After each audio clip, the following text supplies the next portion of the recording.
Very good afternoon all students. और आज का जो टॉपिक है, जिस विषय पे हम बात करने जा रहे हैं, वो टॉपिक है कैंसर। कैंसर पे हम लोग बात करेंगे।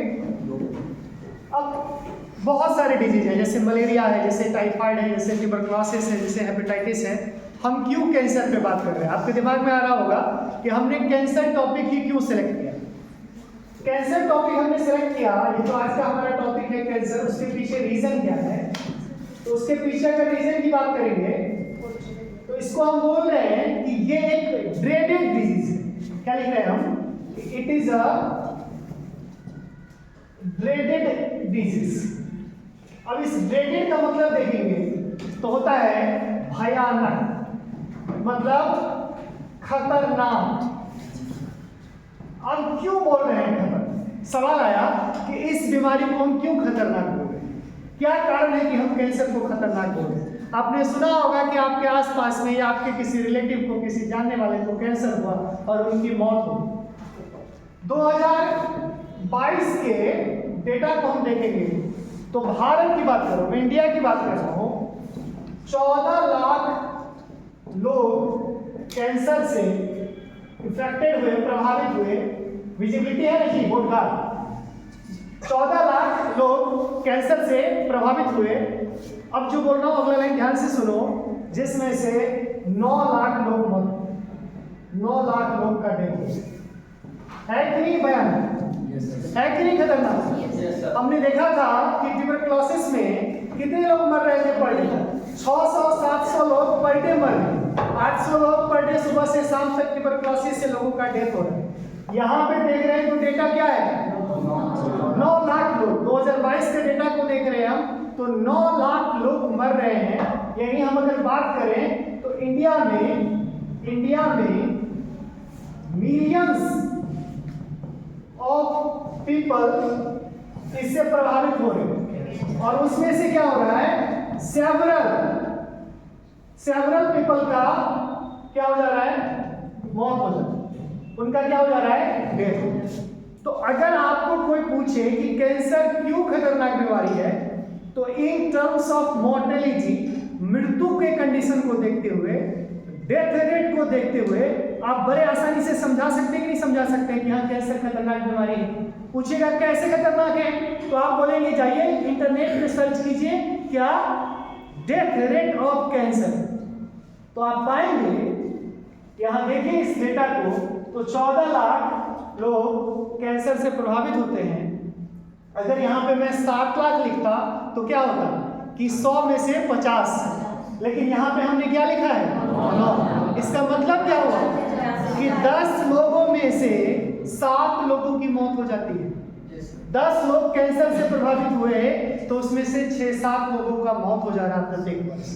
अब जो बोल रहा हूँ अगला लाइन ध्यान से सुनिएगा, उसमें से इस 9 लाख लोगों में से फॉर यू पीपल सबसे ज्यादा ब्रेस्ट कैंसर के पेशेंट हैं। क्या बोल रहा हूं मैं? ब्रेस्ट कैंसर इन वुमेन सबसे ज्यादा हो रहा है, और मेल में ओरल कैंसर और लंग्स का कैंसर सबसे ज्यादा हो रहा है। क्या बोला? अगर आपसे कोई पूछेगा कि भाई 9 लाख डेटा बताए हैं आप, तो बताइए 9 लाख में जो लोग मरे उसमें से सबसे ज्यादा कौन सा लोग थे, तो क्या बताएंगे? ब्रेस्ट कैंसर वुमेन में ब्रेस्ट कैंसर के पेशेंट। और मैन के अंदर में क्या था? तो अगर हम इसमें करें तो वीमेन के अंदर में क्या था? ब्रेस्ट कैंसर क्या था? ब्रेस्ट कैंसर मोर कॉमन, सबसे ज्यादा क्या था? Breast cancer.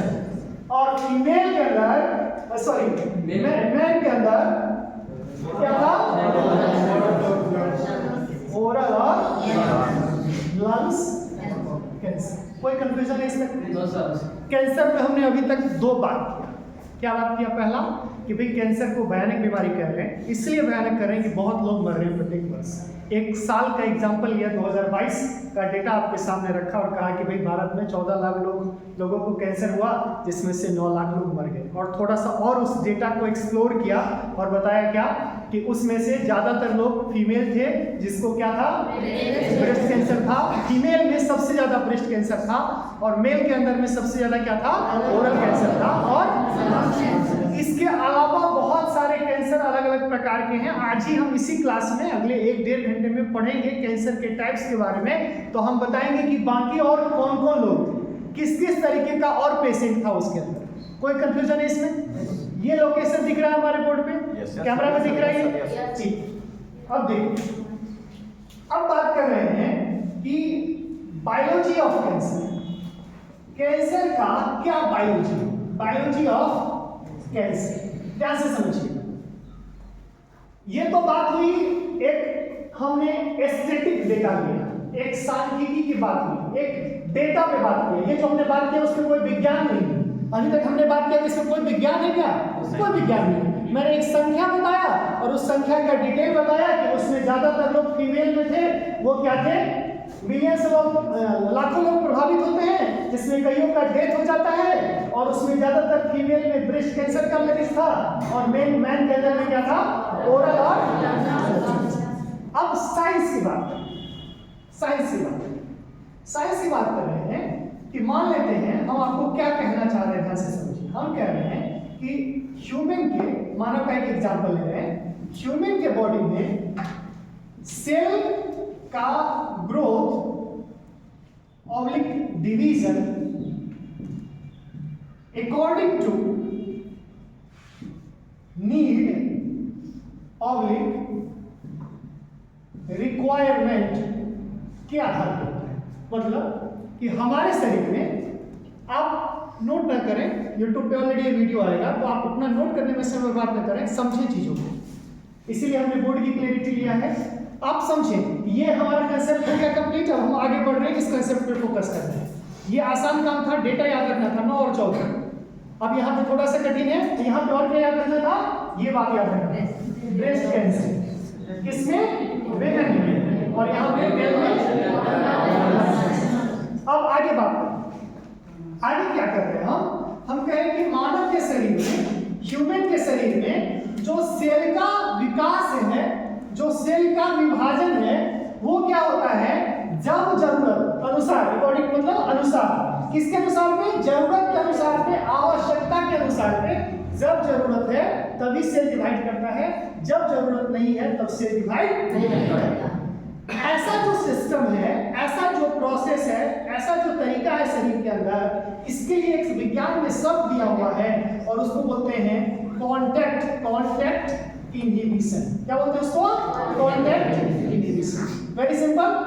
आपसे कोई पूछेगा कि हमारे बॉडी के अंदर में जो सेल है, उस सेल का ग्रोथ जब जरूरत होता है तो सेल डिवाइड करता है, जब जरूरत नहीं होता है तो सेल डिवाइड नहीं करता है। तो कोई तो अंदर में कंट्रोल कर रहा होगा। आप यहाँ पे, हमने एक मैसेज दिया आपको कि आपका क्लास माइक्रोबायोलॉजी का 3 बजे से आप क्लास में आ गए, तो एक ग्रुप में हमने मैसेज दिया, हम कंट्रोल कर रहे हैं। आप सारे लोग देखे मैसेज और आ गए यहाँ पे। सिमिलरली ऐसे ही हमारे बॉडी में जब सेल को विभाजन की जरूरत होगी तभी सेल डिवाइड करेगा, और जब विभाजन का जरूरत नहीं होगा तब सेल डिवाइड नहीं करेगा। इस प्रॉपर्टीज को ध्यान से समझिएगा, इस प्रॉपर्टीज को बोलते हैं कॉन्टैक्ट इनहिबिशन। क्या बोलते हैं उसको? Contact inhibition. अब एक कंडीशन लेते हैं कि हमारा व्हाट्सएप जो ग्रुप जिसपे आप सारे लोग जुड़े हुए हैं वो डिलीट हो गया। अब मुझे क्लास लेना है, क्या करना पड़ेगा? फिर एक को फोन करना पड़ेगा, दूसरे को फोन करना पड़ेगा, तीसरे को। परेशानी बढ़ेगी कि नहीं बढ़ेगी? ऐसे ही अगर यह जो है कॉन्टैक्ट इनहिबिशन की प्रॉपर्टी का गुण सेल क्या करे? लूज कर दे, खो दे। क्या करे? खो दे। क्या होगा? क्या होगा? जब जरूरत नहीं है, जब नीड जो लगा है, यहाँ पे क्या हो जाएगा? Without need. जब जरूरत है पहले तब डिवाइड कर रहा था, अब जब गार्जियन ही फेल हो गया, लूज मतलब खोना, वो लॉस कर दिया, वो खो दिया, अपनी प्रॉपर्टीज को खो दिया। और जब वो अपनी प्रॉपर्टीज को ही खो दिया तो ऐसे कंडीशन में क्या होगा? जहां जरूरत था उस जगह पे वो डिवाइड कर रहा था, अब जरूरत नहीं है तब भी डिवाइड कर रहा है। और यहाँ पे क्या बना देगा? मास मतलब क्या होता है? समूह। और मतलब का, सेल मतलब कोशिका का समूह बना देगा, और इसे कहते हैं ट्यूमर। इसे क्या कहते हैं? ट्यूमर। कोई कंफ्यूजन है इसमें? नहीं सर। ध्यान से सुनिए, मैं क्या बोल रहा हूं। मैं कह रहा हूं कि whenever cell division required in the body, then cell will divide. If there is no requirement, the cell will not divide. The properties which is found inside the body, that is called contact inhibition. When cell loses this property, then what happened? Cell start rapidly divide without any need. Due to rapidly divide, what happened? A cell aggregations at the particular location and it form a mass of cell which is called tumor. Hindi में कहता हूँ, मैं कह रहा हूँ कि हमारे शरीर में जब सेल को जरूरत है तभी सेल डिवाइड करता है। ये जो सिस्टम है, ये जो तरीका है, ये जो प्रोसेस है बॉडी के अंदर, इसको बोलते हैं कॉन्टैक्ट इनहिबिशन। क्या बोलते हैं इसको? Contact inhibition. मैं कह रहा हूँ कि ये शरीर का क्षमता, ये प्रोसेस लॉस हो गया। क्यों लॉस हुआ अभी चर्चा करेंगे, पूरी डिटेल में बात करेंगे। लॉस हो गया, खो दिया, तो क्या होगा? ये प्रॉपर्टीज का काम था जरूरत के हिसाब से डिवाइड करना। अब इसको क्या कर दिया? खो दिया, तो क्या होगा?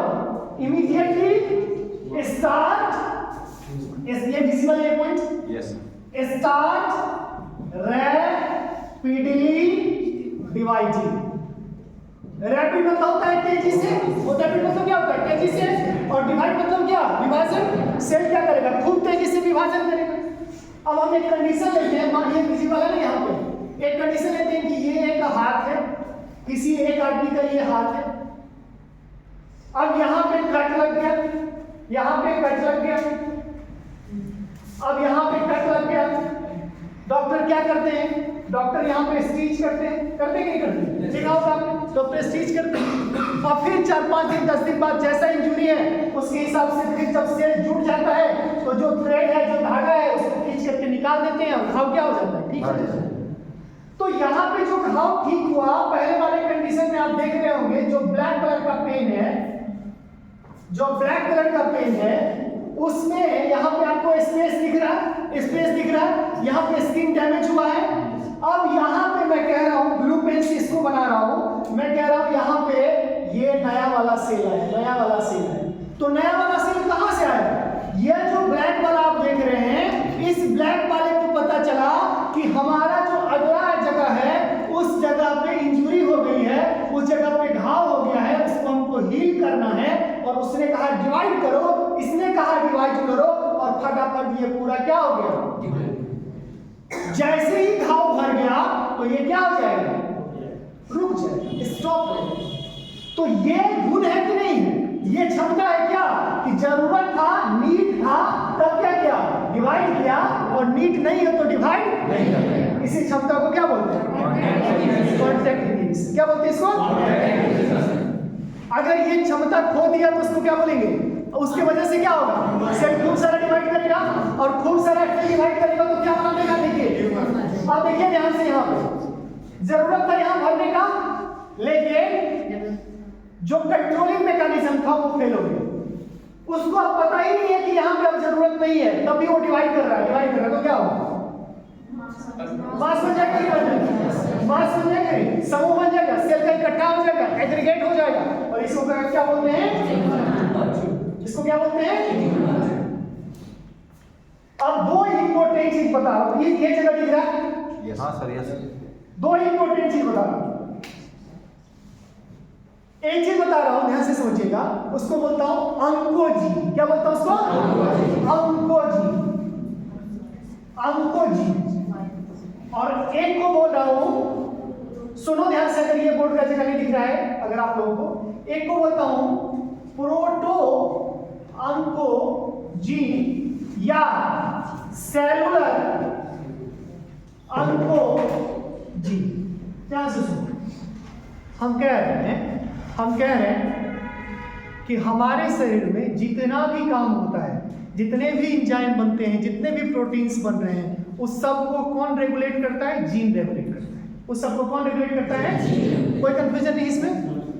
तो जब सेल को विभाजन होना है, और सेल को पता है कि अब हमको विभाजन करना है, और उस सेल को ये भी पता चल जाता है कि अब हमको विभाजन नहीं करना है, तो इसके लिए भी कोई ना कोई जीन होगा कि नहीं होगा बॉडी में? हम कह रहे हैं जब जरूरत है तब विभाजन चाहिए, और जब जरूरत नहीं है तो विभाजन नहीं चाहिए, तो इसके लिए भी कोई ना कोई जीन होगा। उस जीन का नाम क्या है? प्रोटीन। उस जीन का नाम क्या है? प्रोटो अंकोजी और सेलुलर अंकोजी। कोई कंफ्यूजन है इसमें? कोई पूछेगा भाई कौन कंट्रोल करता है कॉन्टैक्ट इनहिबिशन को? बॉडी में कौन सा चीज कंट्रोल करता है कि अब जरूरत है और अब जरूरत नहीं है? तो आप क्या बताएंगे? कैसे याद रहेंगे? कैसे याद रहेगा? सेल, हर एक सेल को चाहिए तो सेलुलर ऑन्कोजीन। अब प्रोटेक्शन मतलब होता है सुरक्षा, तो यहाँ पे क्या है? अब ध्यान से सुनिए, सेलुलर ऑन्कोजीन और प्रोटो ऑन्कोजीन अपना काम को भूल जाए, उसमें बदलाव आ जाए, उसमें म्यूटेशन आ जाए, उसमें ट्रांसफॉर्मेशन आ जाए, तो वो क्या बन जाता है? ऑन्कोजीन। और कैंसर के स्टडी को कहते हैं ऑन्कोलॉजी। कैंसर के स्टडी को क्या बोलते हैं? समझ में आया? Yes sir. समझ में आया क्या बोल रहा हूँ? एक बार रिपीट कर रहा हूँ ये पूरा बोर्ड, फिर मिटाऊंगा, आगे बढ़ूंगा। मैंने कहा कि हमारे बॉडी मैंने कहा कि जब जरूरत है तभी क्या होता है? सेल डिवाइड होता है। जब जरूरत नहीं है तो सेल डिवाइड नहीं होता। जब जरूरत है तो सेल डिवाइड होता है। सेल की ऐसी जो प्रॉपर्टीज है इसे हम कहते हैं कॉन्टैक्ट इनहिबिशन। हर एक सेल को, डिवीजन को कंट्रोल करने के लिए सेल के अंदर जो जीन काम करता है उसको बोलते हैं सेलुलर ऑन्कोजीन और प्रोटो ऑन्कोजीन। अब तक YouTube पे मैं 3 बार कैंसर पढ़ा चुका हूँ, इतने अच्छे तरीके से कभी नहीं पढ़ाया, इतने डिटेल इन्फॉर्मेशन, अच्छा तरीका का यहाँ पे सेंस है, डिटेल इन्फॉर्मेशन के साथ कभी नहीं पढ़ाया। तो आज का क्लास बहुत इंटरेक्टिव है, कोई भी चीज़ स्किप नहीं करने वाला हूँ, बहुत डिटेल में बात करेंगे। मैं क्या बोल रहा हूँ कि अभी जो हम लोग डिस्कस कर रहे हैं कि प्रोटो ऑन्कोजीन और सेलुलर ऑन्कोजीन वो कहाँ पर है? Normal cell. कहाँ पे है? Normal cell. जिस सेल को पता है कि हमें कब डिवाइड करना है और हम कब डिवाइड नहीं करना। लेकिन कैंसर वाले सेल में कौन सा जीन है? अब ये कोई पूछता है कि प्रोटो ऑन्कोजीन कब बदल जाता है ऑन्कोजीन में, तो बोलेंगे जब उसमें म्यूटेशन हो गया। जब उसमें क्या हो जाता है? जब उसमें बदलाव हो जाता है। अब म्यूटेशन क्या है? म्यूटेशन का मतलब है, म्यूटेशन का मतलब है कि जीन में चेंजेस। जीन में क्या? कैसा चेंज है? Sudden and spontaneous. पता नहीं, स्वतः और अपने आप, स्वतः, अचानक, स्वतः अपने आप होने वाले जो जीन में परिवर्तन है उसके वजह से म्यूटेशन हो जाता है। और इस परिवर्तन में क्या हो जाता है? सेल को जरूरत नहीं है तब भी सेल डिवाइड करना शुरू कर देता है और क्या बनाता है? तो इस पूरे बोर्ड के बाद ये जो पूरा बोर्ड भर चुका है इसमें अब आगे क्या पढ़ाई होगी? ट्यूमर। अब आप कंफ्यूजन नहीं ना करेंगे ट्यूमर को, आप बता पाएंगे ना कि सेल में ग्रोथ कंट्रोल मैनर में कॉन्टैक्ट इनहिबिशन, सेल का ग्रोथ कॉन्टैक्ट इनहिबिशन को कंट्रोल करने वाला gene proto oncogene, cellular oncogene, उसमें म्यूटेशन, उसमें ट्रांसफॉर्मेशन, उसके वजह से ऑन्कोजीन, ऑन्कोजीन की वजह से सेल का डिवीजन इरेगुलर हो जाना, सेल का डिवाइड रैपिडली हो जाना, इसके वजह से मास, इसके वजह से बहुत सारा सेल का एक जगह इकट्ठा हो जाना और क्या बनेगा? कोई कंफ्यूजन है इसमें? चलो आगे बढ़ते हैं। आगे एक कोई बच्चा आ जाओ यहाँ पे, बताओ कौन बताएगा? आ जाओ बताओ। अच्छा अब आप बताएंगे, जब तक मैं बोर्ड को रब कर रहा हूँ तब बताएंगे। वन साइडेड कन्वर्सेशन होना नहीं चाहिए, ऐसा होना चाहिए कि हम भी बोले और आप भी बोले। चलो निक्की बताओ, जितना समझ पाया उतना बताओ। हमारे बॉडी में सेल का डिवीजन तब होता है जब हमें नीड होती है, और जब सेल का डिवीजन हमारे बॉडी की नीड के अबनॉर्मलिटी के अनुसार होता है तो उससे सेल एक जगह इकट्ठा होकर ट्यूमर बनाता है और उसी ट्यूमर का कैंसर होता है। कॉन्टैक्ट इनहिबिशन क्या होता है? कॉन्टैक्ट इनहिबिशन क्या होता है बताइए? जब सेल बॉडी में डिवीजन करता है, हाँ। और हमारे नीड के अनुसार हमारे बॉडी के नीड का जब सेल डिवीजन करते हैं उसे कॉन्टैक्ट इनहिबिशन कहते हैं। बैठ जाओ हमेशा।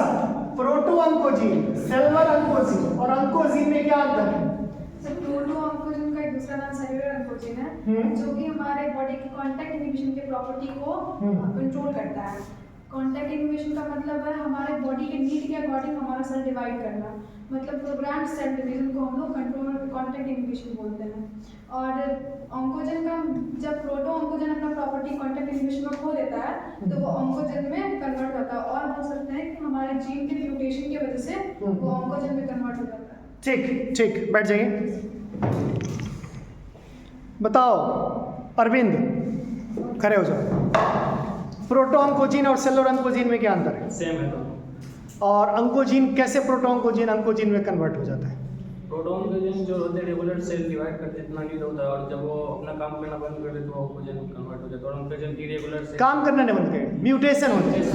उसमें म्यूटेशन की वजह से ट्रांसफॉर्मेशन हो जाता है, उसका फंक्शन चेंज हो जाता है, जिसकी वजह से सेल क्या होता है, रैपिडली डिवाइड करना शुरू कर देता है। घुमाओ। अब देखो आगे डिस्कस कर रहे हैं, टॉपिक कंटिन्यू चल रहा है कैंसर, और आगे हम लोग जो डिस्कस करेंगे वो क्या है? ट्यूमर। ट्यूमर ये तो तय हो गया, ध्यान से सुनिएगा, कि जब कभी बॉडी में ट्यूमर किसी भी लोकेशन पे है तो वहां पे सेल का ग्रोथ नॉर्मल नहीं है। ये बात तो तय हो गया ना? ये बात तय हुआ कि नहीं हुआ? इसमें तो कोई कंफ्यूजन नहीं है कि अगर जहां कहीं बॉडी में ट्यूमर का निर्माण हुआ है तो वहां पे जो कॉन्टैक्ट इनहिबिशन वाली प्रॉपर्टी है वो क्या हो गया? लूज हो गया। वो वहां पे क्या है, कुछ न कुछ गड़बड़ हो गया। तो ट्यूमर को हमने क्या कहा? Irregular and uncontrolled cell division. जब सेल का ग्रोथ इरेगुलर हो जाता है, जब सेल का ग्रोथ अनकंट्रोल्ड हो जाता है, तो बॉडी में क्या हो जाता है? मास ऑफ सेल हो जाता है। क्या हो जाता है? मास ऑफ सेल इकट्ठा हो जाता है। ध्यान से सुनिए अगला जो पॉइंट है। नॉर्मल सेल में क्या होता है? नॉर्मल सेल में आपने पढ़ा होगा तो क्या होता है? साइटोप्लाज्म। क्या होता है नॉर्मल सेल में? साइटोप्लाज्म। लेकिन जब हम बात करते हैं किसके बारे में? जब हम बात करते हैं कैंसरस सेल के बारे में, तो यहां पे क्या हो जाता है? नियोप्लाज्म। तो कोई अगर पूछता है हमको कि ये नियोप्लास्टिक सेल है तो तुरंत दिमाग में क्या जाना चाहिए? क्या जाना चाहिए दिमाग में? कैंसर। नियोप्लाज्म सब जब भी दिमाग में आए तो आपको दिमाग में क्या जाना चाहिए? यहाँ पे कैंसर से जुड़ी हुई कुछ बातें हैं, ट्यूमर से जुड़ी हुई कुछ बातें, कोई कंफ्यूजन नहीं। ट्यूमर को दो भाग में डिवाइड किया। ट्यूमर को बोला कि दो प्रकार का ट्यूमर हो सकता है। एक ट्यूमर को बोला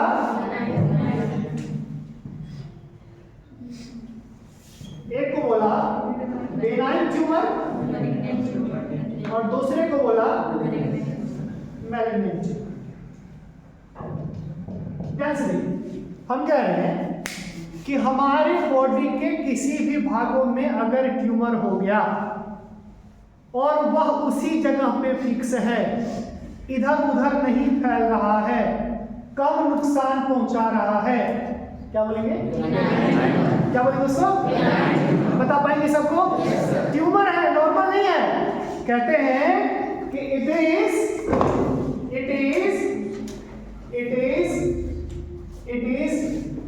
प्राइमरी साइन। यस, ये आपकी बॉडी में अगर ट्यूमर है तो आप इसको इजी ना लें। ये आपका इंडिकेटर है, ये आपका टॉर्च है, ये आपका स्विच है, ये आपको बता रहा है कि आपके बॉडी में कुछ गड़बड़ है, आप अलर्ट हो जाइए। तो बेनाइन ट्यूमर का मतलब क्या हुआ? पर्टिकुलर मतलब होता है खास, पर्टिकुलर लोकेशन में रहता है, तो क्या करेगा? लेस डैमेज करेगा। किसी खास जगह पे रहेगा तो वो क्या करेगा? कम नुकसान पहुंचाएगा। लेकिन अगर वही ब्लड के माध्यम से एक जगह से ब्लड में आ गया और ब्लड के माध्यम से बॉडी के डिफरेंट जगह पे फैल गया तो वो क्या कहलाएगा? तो मैलिग्नेंट ट्यूमर का मतलब इसके अंदर क्या, कौन सा सेल आ गया? Neoplastic cell. यस, कैंसर का सेल आ गया, नियोप्लास्टिक सेल आ गया। क्या आ गया? नियोप्लास्टिक सेल मतलब कैंसर सेल। और ये क्या होगा? बॉडी के अदर पार्ट्स को भी डैमेज करेगा, अब जो एक और वर्ड बता रहा हूं आगे ध्यान से सुनिए। बोल रहा हूं मैं मेटास्टेसिस। जो मेटास्टैसिस है क्या है, सुनिए ध्यान से, मैं कह रहा हूं कि आपके बॉडी में कहीं भी कैंसर हो, मेटास्टैसिस, मेटास्टैसिस, मेटास्टैसिस। हम कह रहे हैं कि किसी एक पर्टिकुलर लोकेशन पे क्या है, कैंसर का सेल है। अब वो क्या हो गया, स्लज ऑफ मतलब बह करके ब्लड में चला गया। कहां चला गया, और फिर वहां से क्या चला गया, अदर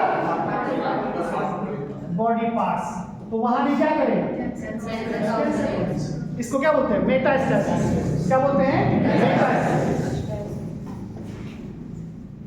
अब ये जो ट्यूमर है, ट्यूमर के संदर्भ में हम लोगों ने क्या क्या इंपॉर्टेंट बात किया, जरा ध्यान से सुनना। पहला बात किया कि इरेगुलर अनकंट्रोल्ड सेल का डिवीजन होता है, उसे हम उसके वजह से क्या होता है, ट्यूमर बनता है। उसके वजह से बॉडी में कहीं ना कहीं ट्यूमर का निर्माण होता है। ट्यूमर एक खास जगह पे होता है, उसको बेनाइन ट्यूमर बोलते हैं। एक वो लेस डैमेज करता है, ये क्या करेगा, ये जो है बॉडी का अदर पार्ट्स को तो डैमेज कर ही कर रहा है, ये लेस डैमेज किया, ये क्या करेगा, मोर डैमेज, ये ज्यादा खतरनाक होगा as compare to benign tumour. Benign tumour क्या करेगा, कम खतरा पहुंचाएगा, और मैलिग्नेंट ट्यूमर क्या करेगा, ज्यादा।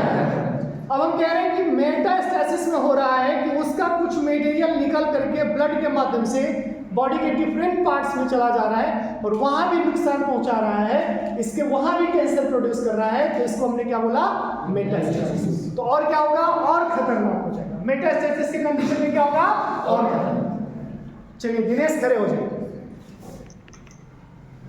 दिनेश खड़े हो जाए, बताइए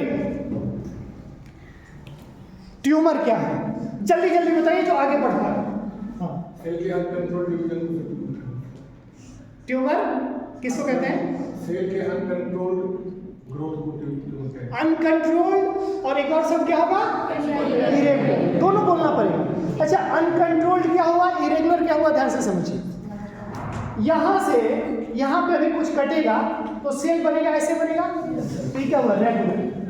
लेकिन सेल जब इधर की तरफ चला गया, सेल जो है यहाँ पे कटा, और सेल का नया जो घाव हील होगा वो इसी तरीके से सेल डिवाइड हो रहा है, जिसको क्या बोले, रेगुलर। इसको क्या बोले, रेगुलर। लेकिन हम कह रहे हैं कि सेल ऐसे ना डिवाइड होकर के, ये सेल डिवाइड हुआ, इसी के ऊपर में सेल डिवाइड हुआ, इसी के ऊपर में सेल डिवाइड हुआ, और ये एक इरेगुलर पैटर्न में डिवाइड होना शुरू हो गया। इसको क्या बोलेंगे, इरेगुलर।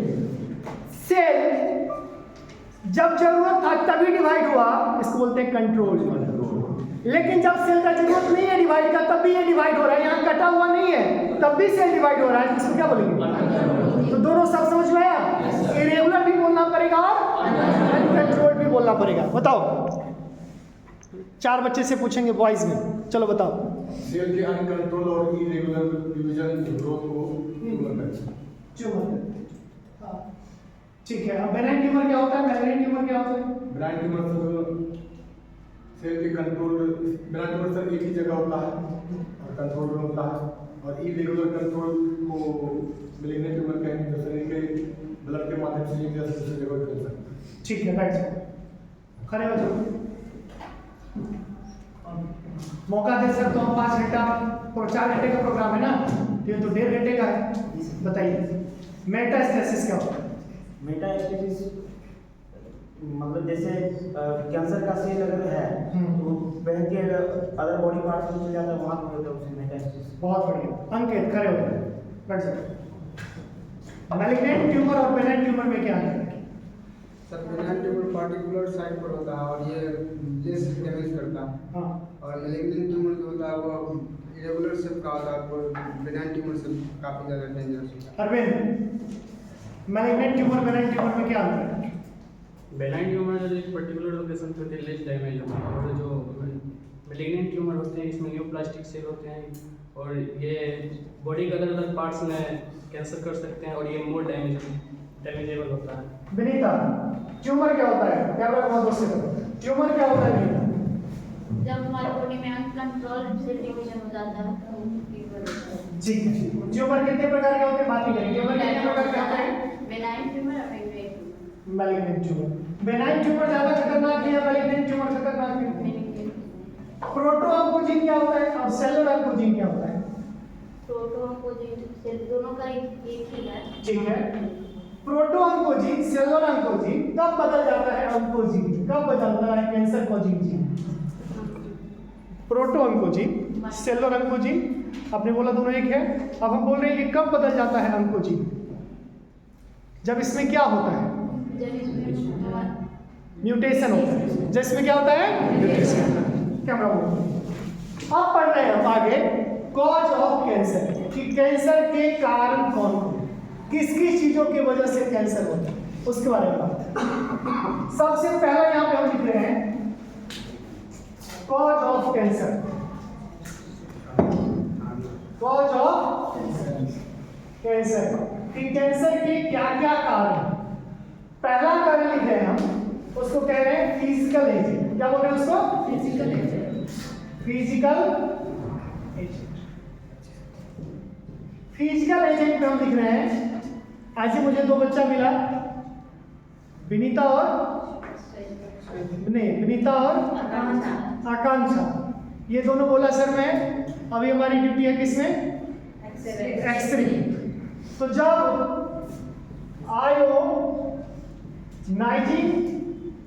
रेडिएशन यानी कि एक्सरे गामा रे, इससे क्या होता है? कैंसर। और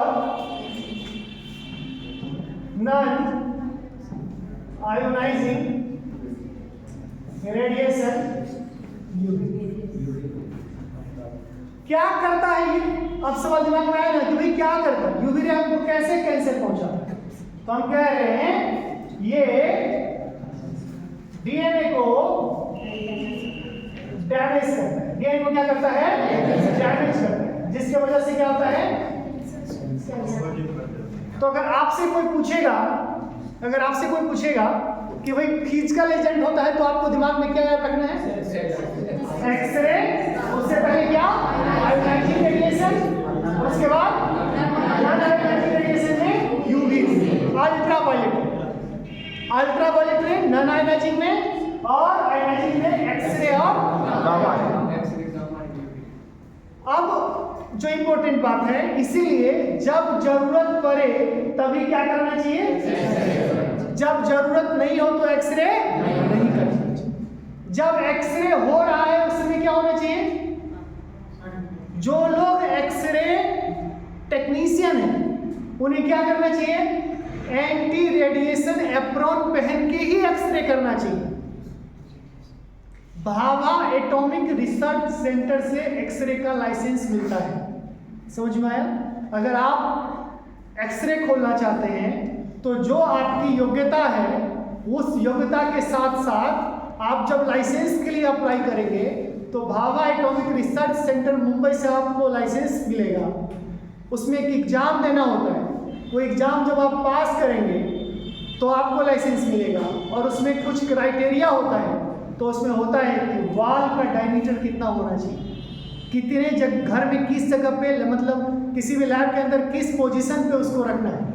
तो आप ऐसा नहीं है कि ये एक्सरे हो रहा है यहाँ पे तो जब मन हो जाए आ जाए नॉर्मल कपड़े में और जब मन हो जाए चले जाए। आप आए थे नॉर्मल होकर के और वापस जाएंगे नेजोकोमियल इन्फेक्शन लेकर, है ना? क्योंकि ये कहाँ से आ रहा है? आपको हॉस्पिटल से आ रहा है, आपको पता है, लेकिन फिर भी आप इग्नोर कर रहे हैं, इसकी वजह से। तो अगर जब कभी आप बीमार पड़े, एक्सरे टेक्नीशियन आपको एक्सरे दे रहा है, तो आपको समझना होगा उसे क्या करना चाहिए? Anti radiation. Anti means against, जो रेडिएशन के अगेंस्ट में है उसको इस्तेमाल करना चाहिए एप्रॉन, और फिर उससे क्या करना चाहिए? एक्सरे देना चाहिए। इसके बाद क्या है? Chemical agent. केमिकल एजेंट में क्या आएगा? जी के क्रिएटर तंबाकू। क्या आएगा? तंबाकू। टोबैको। क्या आएगा? Tobacco and it's product. चाहे आप डायरेक्ट तंबाकू का इस्तेमाल कर रहे हैं या तंबाकू का कोई फॉर्म गुटखा के रूप में आप इस्तेमाल कर रहे हैं, बीड़ी के रूप में आप इस्तेमाल कर रहे हो, सिगरेट के रूप में इस्तेमाल कर रहे हैं। क्यों? मैंने क्या बताया था आपको? क्या बताया था कि मैन के अंदर सबसे ज्यादा जो कैंसर होता है वो ओरल होता है, और किसके वजह से होता है? एडिक्स प्रोडक्ट की वजह से। कुछ लैब में इस्तेमाल किए जाने वाला केमिकल्स है, उसको बोलते हैं बेंजीन फ्यूम्स। कुछ ऐसे केमिकल है, कुछ ऐसे धुआं है, कुछ ऐसा चीज है जिसका हम लोग लैब में भी इस्तेमाल करते हैं, तो बड़े सावधानी से उसका इस्तेमाल करना चाहिए, नहीं तो वो भी आपको क्या प्रोड्यूस कर सकता है? थर्ड है बायोलॉजिकल एजेंट। क्या होगा बायोलॉजिकल एजेंट में? ध्यान से सुनिए। Oncogenic virus. कौन सा वायरस? ऑन्कोजेनिक वायरस मतलब HPV, ह्यूमन पेप्लोमा वायरस। क्या बोला मैंने? Human papilloma virus. अब ये जो HPV है, ये ह्यूमन पेप्लोमा वायरस है, ये क्या करेगा? फीमेल के अंदर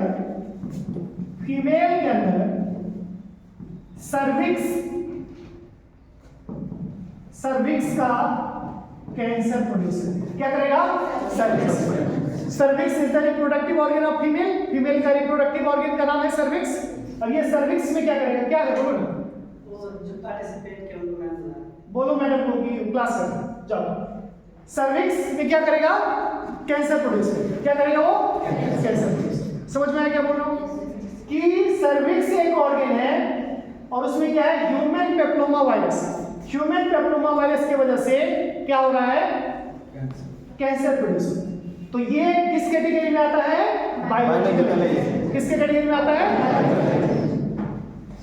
इस HPV के वजह से जो प्रोटो ऑन्कोजीन है, जो सिल्वर ऑन्कोजीन है, वो किस में बदल जाता है? ऑन्कोजीन। इसीलिए इसको हम क्या बोलते हैं? Oncogenic virus. इस वायरस का नाम क्या है? ऑन्कोजेनिक। समझ में आया क्या बोल रहा हूँ? कि ये जो ऑन्कोजेनिक वायरस है, इस ऑन्कोजेनिक वायरस की वजह से आपके बॉडी में जो प्रोटो ऑन्कोजीन था, जो सेलुलर ऑन्कोजीन था, उसका जो काम था, वो काम क्या हो गया? डिनेचर हो गया। वो काम क्या हो गया? अफेक्टेड हो गया। और जिसकी वजह से क्या हो गया? अब आपकी बॉडी में ऑन्कोजेनिक वायरस की वजह से कैंसर प्रोड्यूस हो गया। क्या हो जाएगा? तो कैंसर होने के मुख्य 3 कैटेगरी मैंने आपको बताया। एक फिजिकल बताया, एक केमिकल बताया और एक बायोलॉजिकल। फिजिकल में कुछ radiation, x ray, gamma ray, UV ray के बारे में बताया। केमिकल में मुख्य रूप से टोबैको के बारे में बताया, बेंजीन फ्यूम्स के बारे में बताया। और बायोलॉजिकल में जो ऑन्कोजेनिक वायरस है, जो प्रोटो ऑन्कोजीन और जो सेलुलर ऑन्कोजीन को ट्रांसफॉर्म कर देता है और ऑन्कोजेनिक में डेवलप कर देता है, जिसके वजह से कैंसर डेवलप होता है। कोई कंफ्यूजन है इसमें? आगे बढ़े। इसके अलावा ये फिजिकल, ये केमिकल, ये बायोलॉजिकल एजेंट्स के अलावा आप बहुत ज्यादा ओबेसिटी है, बहुत ज्यादा मोटापा है, तो भी कैंसर हो जाता है। बहुत ज्यादा स्ट्रेस लेते हैं, कई पेशेंट में वो भी इरेगुलरिटी देखने को मिलता है, उसमें भी अनियमितताएं मिलती है सेल्स के डिवीजन पे। लेकिन मुख्य रूप से क्या कारण आपको ध्यान रखना है? Physical, chemical. घुमाइए कैमरा उसके तरफ, लड़कियों की तरफ घुमाइए। पहले इन लोगों का डांस प्रैक्टिस था, थोड़ा सा हम भी उठा बैठी करा दें। चलिए, जिससे नहीं पूछे थे उससे पूछेंगे इस बार। आकृति बताइए, कैंसर के मुख्य रूप से 3 कौन-कौन से कारण हैं? फिजिकल एजेंट, केमिकल एजेंट और बायोलॉजिकल एजेंट। क्या होता है फिजिकल एजेंट? फिजिकल एजेंट में कुछ रे होते हैं, जैसे एक्सरे, गामा रे, यूवी रे, इससे हमें कैंसर होने का चांस होता है। और केमिकल एजेंट में मुख्य रूप से टोबैको, हम अगर टोबैको या फिर मतलब इसका कोई भी प्रोडक्ट या कोई भी फॉर्म, कोई भी फॉर्म यूज करते हैं तो उससे कैंसर होता है। और एक बायोलॉजिकल एजेंट में जो मेन बायोलॉजिकल है वो समझाइए। बायोलॉजिकल एजेंट में जो ऑन्कोजेनिक वायरस होता है वो उसकी वजह से क्या होता है? हाँ, सही बोल रही है, बोलिए। प्रोटो ऑन्कोजीन जो होता है उसको वो कन्वर्ट कर देते, वो ट्रांसपोर्ट करके ऑन्कोजीन में बदल देता है, जिससे हमें सर्विक्स में कैंसर हो जाता है। नहीं, एक एग्जांपल दिया मैंने कि एचपीवी का अगर इन्फेक्शन है, ह्यूमन पेप्लोमा वायरस का इन्फेक्शन है, तो वो सर्वाइकल क्या करता है? सर्वाइकल कैंसर प्रोड्यूस करता है, सर्विक्स में कैंसर प्रोड्यूस करता है। बैठ जाइए, घुमाओ। अब हम लोग बात करेंगे कि भाई कैंसर के कितने कारण हो गए, अब कैंसर के कितने प्रकार का कैंसर हो सकता है, बॉडी में कैंसर कितने प्रकार का हो सकता है। तो कम से कम 5-7 टाइप्स तो आपको ध्यान में रखना ही रखना पड़ेगा। अगर हम शुरुआत करते हैं, यहाँ पे फोकस करिए, शुरुआत करते हैं हम, एक है ब्रेस्ट कैंसर। जो ब्रेस्ट के टिश्यूज हैं उसमें अगर कैंसर हो रहा है, जो मैमरी ग्लैंड के टिश्यूज हैं, ब्रेस्ट के जो टिश्यूज हैं उसमें जो कैंसर हो रहा है उसे हम क्या करें? Breast cancer. उसके बाद कुछ ऑर्गन है, उसको आप नाम याद रख लीजिए और उससे होने वाला कैंसर याद रख लीजिए। जैसे simple liver cancer, liver cells में होगा कैंसर तो क्या होगा? Liver cancer. Third lungs cancer, फेफड़े का cancer. Fourth blood cancer, leukaemia. कैसे सुनिए क्या बोला मैं? ब्लड कैंसर नहीं बोलेंगे, क्या बोलेंगे? ल्यूकेमिया। ब्लड कैंसर को क्या बोलते हैं? Leukaemia. Blood cancer, colorectal cancer, बहुत बड़ा आंसर। जो इंटेस्टाइन है, कोलो मतलब क्लोन और रेक्टल मतलब रेक्टम। रेक्टम का जो आपका डाइजेस्टिव सिस्टम का पार्ट्स है, जहां पे मल स्टोर रहता है, रेक्टम, और उससे पहले का जो लार्ज इंटेस्टाइन का पार्ट है, उस सारे जगह पे अगर कैंसर हो रहा है उसको क्या बोलते हैं? कोलोरेक्टल। इंटेस्टाइन में और रेक्टम और पैनक्रियाटिक कैंसर। पैनक्रियाज में अगर कैंसर हो गया तो brain cancer,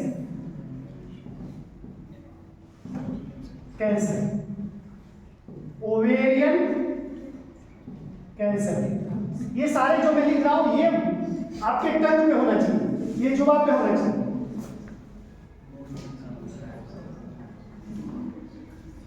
lymphoma, lymphatic system,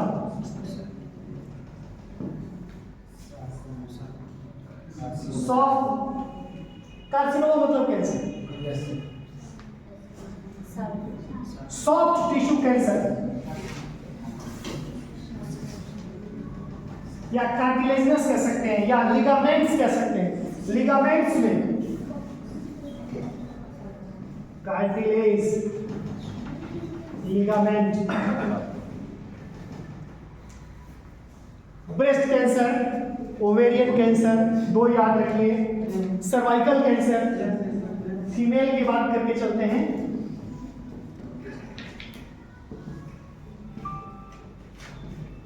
lungs cancer, सबसे पहले मेल का बात, फीमेल का बात किए तो क्या क्या किए? ब्रेस्ट कैंसर, ओवेरियन कैंसर और सर्वाइकल कैंसर। मेल में बात, सर्वाइकल सर्विक्स एक रिप्रोडक्टिव ऑर्गन है, उसमें अगर कैंसर हो जाता है, आप जा करके फीमेल रिप्रोडक्टिव सर्च करेंगे गूगल पर और इमेज देखेंगे तो आप पाएंगे जो एक्सटर्नल एरिया है वहीं पे एक ऑर्गन दिखता है, उससे सर्विक्स कहते हैं। तो सर्विक्स में अगर कैंसर होता है तो उसे हम कहते हैं सर्वाइकल कैंसर।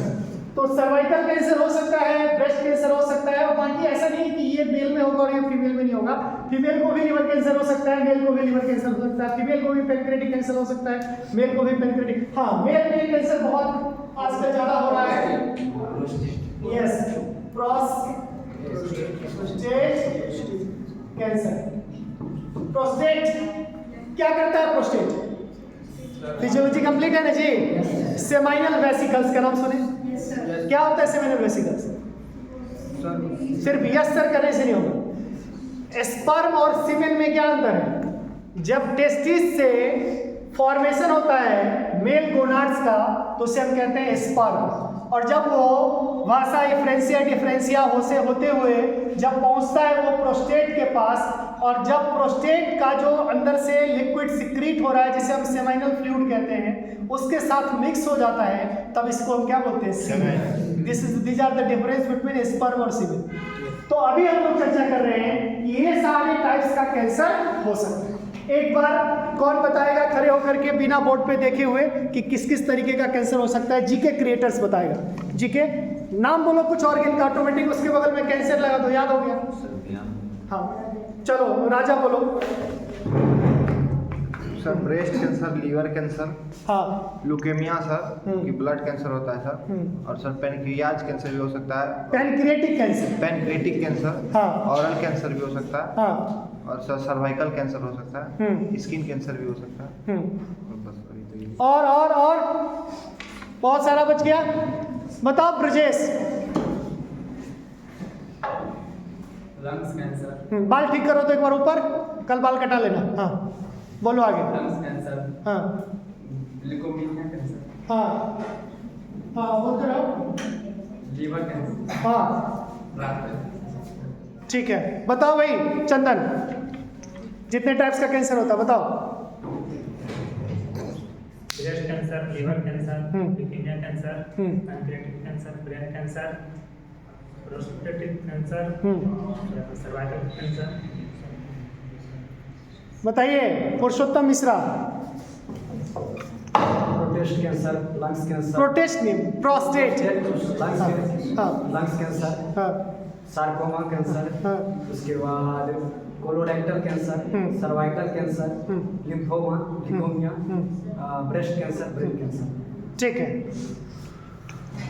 बताइए किसके तरफ? सोनी बताइए कितने प्रकार के कैंसर होते हैं? कुछ का नाम बताइए।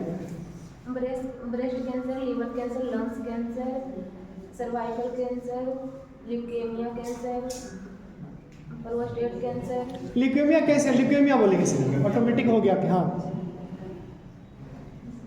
कोई पूछेगा कैंसर मतलब क्या होता है तो क्या बताएंगे?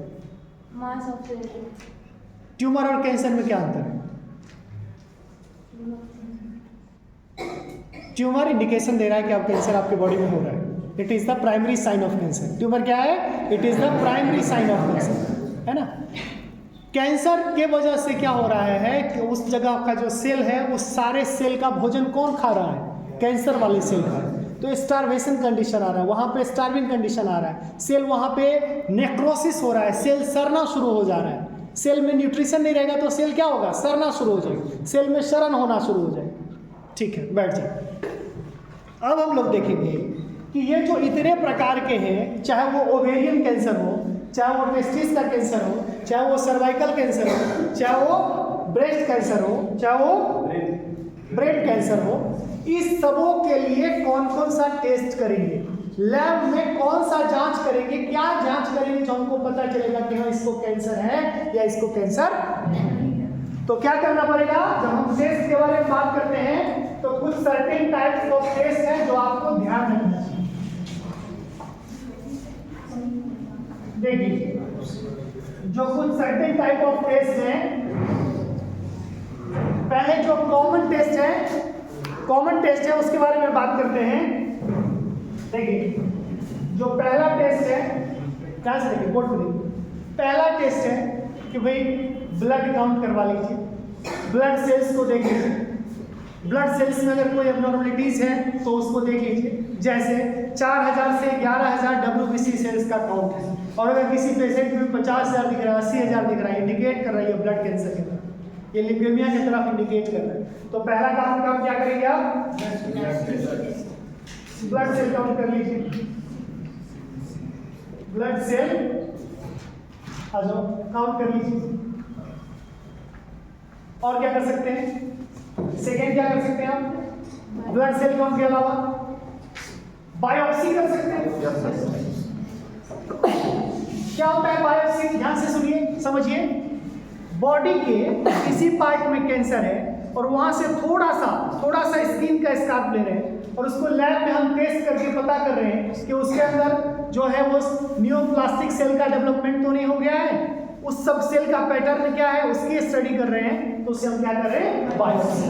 मतलब बॉडी से कहीं पार्ट्स लेकर के लैब में उसको हम स्टडी कर रहे हैं, हिस्टोपैथोलॉजिकल एग्जामिनेशन कर रहे हैं, टिश्यू का परीक्षा कर रहे हैं, टिश्यू का एग्जामिनेशन कर रहे हैं। बायोप्सी में क्या कर रहे हैं हम, हिस्टोलॉजी में क्या होता है रतन, टिश्यू को पढ़ना, और हिस्टोपैथोलॉजी मतलब बीमार टिश्यू को पढ़ना, बीमार टिश्यू क्यों हुआ उसके कारण के बारे में पढ़ना। तो हम क्या करेंगे, हिस्टोपैथोलॉजी एग्जामिनेशन करेंगे। क्या कर सकते हैं,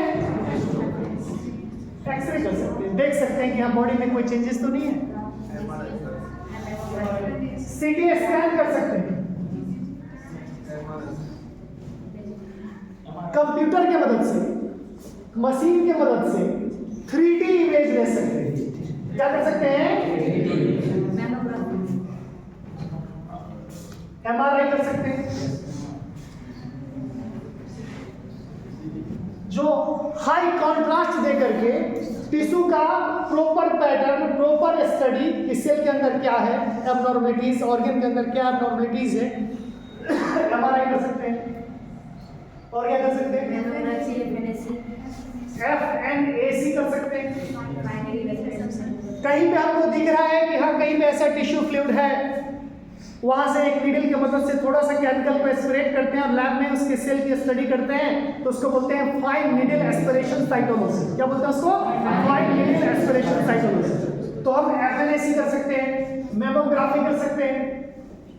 ये जितना ग्राफी है, चाहे वो रेडियोग्राफी हो, चाहे वो CT स्कैन हो, चाहे वो MRI हो, चाहे वो मेमोग्राफी, सब में हम इमेज देख रहे हैं, सेल के पैटर्न की स्टडी कर रहे हैं। लेकिन हम यहाँ पे FNAC सेल की स्टडी कर रहे हैं। सेल एक हुआ कि हमने वहां से लिक्विड लिया, लैब में H एंड E स्टेन यहां पे यूज करते हैं, हेमाटॉक्सिन, टॉक्सिन एंड इओसिन। ये जब स्टेन करते हैं, इससे पहले आपने क्या क्या स्टेन पढ़ा हुआ है, ग्राम स्टेन पढ़ा हुआ है, स्टेरिक स्टेन पढ़ा हुआ है। अभी ये बोल रहा हूँ, हाँ अभी ये बोल रहा हूँ हेमाटॉक्सिलिन एंड इओसिन स्टेन। लैब में जब टिश्यू का एग्जामिनेशन करते हैं तो हम लोग क्या करते हैं, H एंड E स्टेन का यूज करते हैं।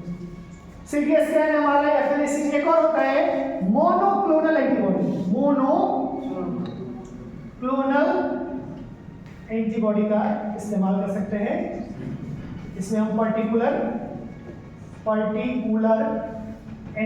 कैंसर एंटीजन का पता करते हैं, कैंसर। इसके अलावा ब्लड से होने वाला, ध्यान से सुनना, अब जो बोल रहा हूं ये तो आप याद कर लोगे, अब जो बोल रहा हूं उसको समझ जाए। इसके अलावा ब्लड से होता है कुछ टेस्ट, जैसे CA 15.3, C मतलब कैंसर, A मतलब एंटीजन, कैंसर कॉजिंग एजेंट। 15.3 मतलब मॉलिक्यूलर वेट। 15.3 क्या है इसका, किसके लिए, ब्रेस्ट कैंसर। किसके लिए, किसके लिए, CA 90, किसके लिए,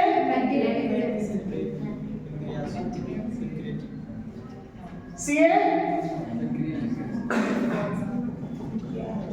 125, किसके लिए, बोलो बोलो, ओवेरियन।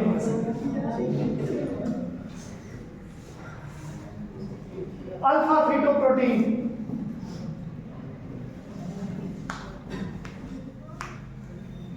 किसके लिए, लिवर कैंसर।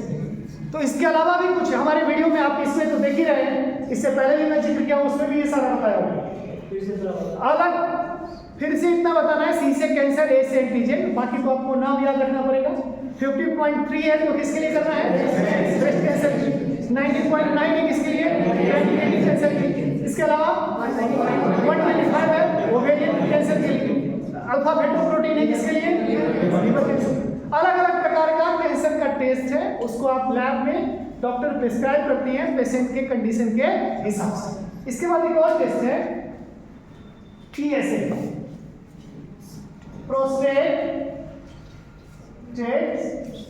Specific antigen. ये जो प्रोस्टेट स्पेसिफिक एंटीजन है, ये प्रोस्टेट के कैंसर को पता करने के लिए क्या करते हैं, प्रोस्टेट के कैंसर। तो आपके दिमाग में क्या क्या रखना चाहिए भाई? ब्लड से भी पता कर सकते हैं, एक्सरे करवा लेंगे, सीटी स्कैन करवा लेंगे, एमआरआई करवा लेंगे, इसके अलावा एफएनएसी करवा लेंगे, बायोप्सी करवा लेंगे, सीए 125 करा लेंगे, सीए 19.9 करा लेंगे, सीए 15.3 करा लेंगे, एएफ करा लेंगे। तो अलग अलग प्रकार का टेस्ट है, प्रोस्टेट स्पेसिफिक एंटीजन करवा लेंगे जिससे कैंसर का पता चलेगा। समझ में आया? ये मलेरिया का टेस्ट नहीं है कि सिर्फ जाएंगे और ब्लड स्मेयर करा करके आ जाएंगे। अब देखते हैं कि ठीक है भाई, कैंसर तो हो गया, जांच का भी पता चल गया, अब क्या होगा? ट्रीटमेंट। अब क्या होगा? जब हम ट्रीटमेंट के बारे में बात करते हैं, तो समझना होगा ट्रीटमेंट के 4 तरीके। कितने तरीके हैं? 4। पहला कि जो हमारा एफेक्टेड ऑर्गन है, वैसा ऑर्गन जो प्रभावित है, उसको सर्जरी के माध्यम से काट के हटा दीजिए, क्योंकि वो बॉडी के दूसरे पार्ट में भी क्या कर सकता है, कैंसर। तो पहला आपने क्या लिखा? सर्जरी। क्या हुआ? सर्जरी में क्या लिखेंगे? Removal of affected body organs, उसको रिमूव कर, रिमूवल कर।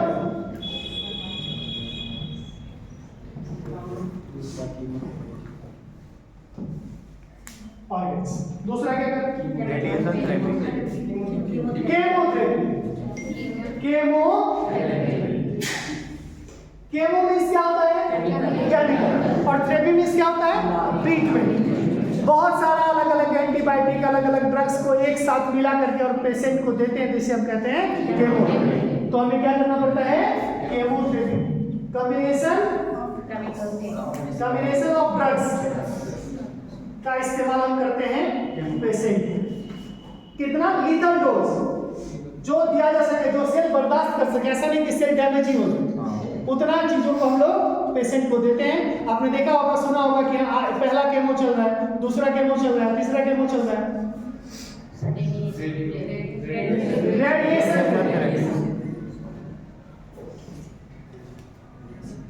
कई बार लगता है कि पेशेंट को एक पर्टिकुलर रेडिएशन का हम लोग इस्तेमाल करके और उस खास जगह पे लीथल डोज दे करके, जहाँ पे इफेक्टेड एरिया है, तो रेडिएशन के बहुत ज़्यादा पॉपुलर है आज की डेट में। तो रेडिएशन की मदद से भी हम लोग क्या करते हैं?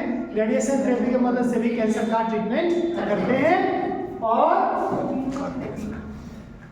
Last immunotherapy.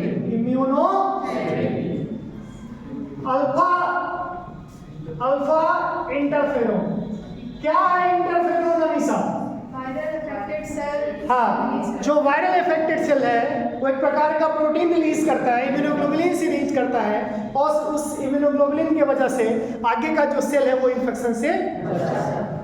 पूरे क्लास को अगले 2 मिनट 4 मिनट में कंक्लूड कर रहे हैं।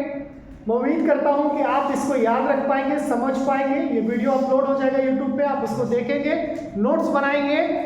आपके पास मुश्किल से, जैसे मैं कह रहा हूं, लाइव कह रहा हूं, मुश्किल से 2-4 दिन है। कैसे कोई इमेजिन कर सकता है कि क्लास चल रहा है और कह रहा है कि आपको बुला रहा है?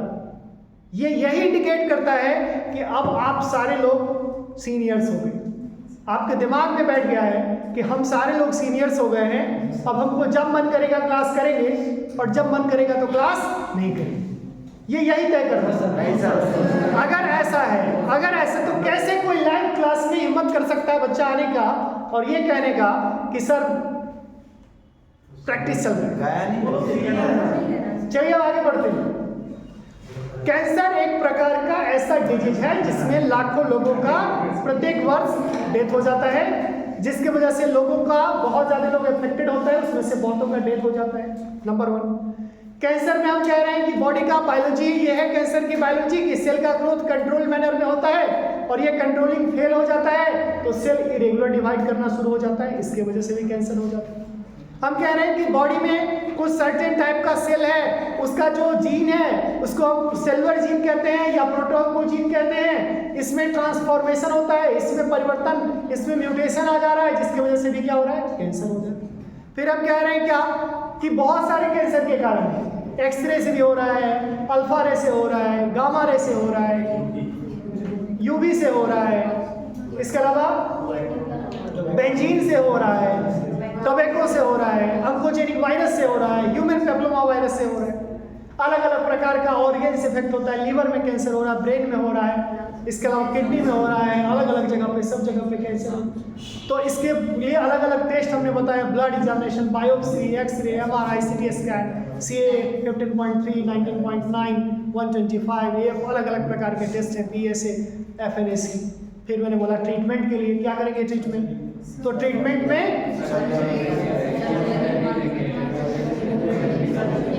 ट्रीटमेंट के लिए मैंने कहा 4 प्रकार का प्रोसेस है। पहला है हमने कहा कि भाई उस ऑर्गन को, जो इफेक्टेड ऑर्गन है, उसको सर्जरी के माध्यम से ट्रीटमेंट करके हटा दीजिए, सर्जरी कर दीजिए। बहुत सारे ड्रग्स का इस्तेमाल करते हैं डॉक्टर्स केमोथेरेपी में। और फिर लास्ट क्या बताया, रेडिएशन थेरेपी में क्या होता है कि कुछ सर्टेन रेडिएशन के लिथल डोज का इस्तेमाल करते हैं, हम पेशेंट को देते हैं। और लास्ट में बताया कुछ इंटरफेरॉन्स हैं, अल्फा इंटरफेरॉन्स, जिसका इस्तेमाल करते हैं। Thank you so much. Class को एंड करें।